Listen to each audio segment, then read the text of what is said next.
Islam has surpassed Roman Catholicism as the world's largest religion, the Vatican newspaper said Sunday.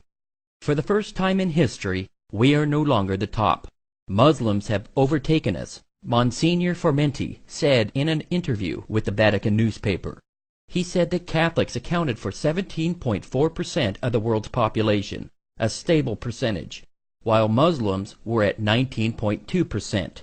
It is true that while Muslim families, as it is well known, continue to make lots of children, Christian ones, by this he means Roman Catholic, on the contrary, tend to have fewer and fewer, the Monsignor said.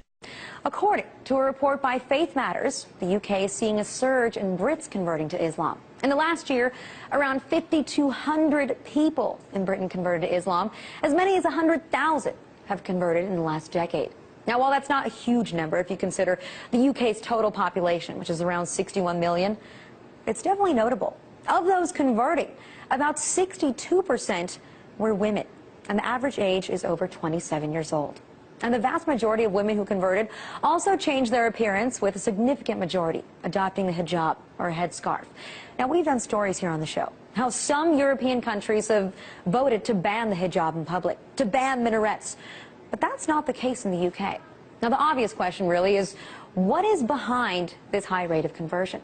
Some followers told Britain's The Telegraph that they felt lost in their own lives, that they were lacking in purpose before conversion.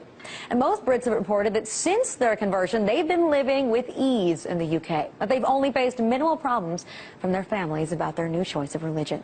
So what's going on? What is compelling so many young white women to convert to Islam in droves? We're going to delve further into this topic on another program. Michael Hart, the American author of the wide-selling book, The 100, a ranking of the most influential persons in history, chose Prophet Muhammad to be at the top of the list. He said, "My choice of Muhammad to lead the list of the world's most influential persons may surprise some readers and may be questioned by others. But he was the only man in history who was supremely successful on both the religious and secular levels. It is this unparalleled combination of secular and religious influence which I feel entitles Muhammad to be considered the most influential single figure in human history."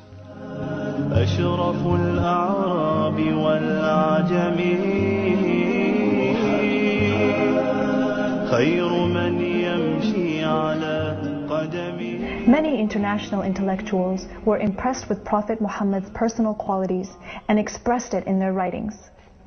Lamartine, the famous French historian, in his book The History of the Turks, said about Prophet Muhammad, "If greatness of purpose, smallness of means, and outstanding results are the three criteria of human genius, who could dare to compare any great man in modern history with Muhammad?"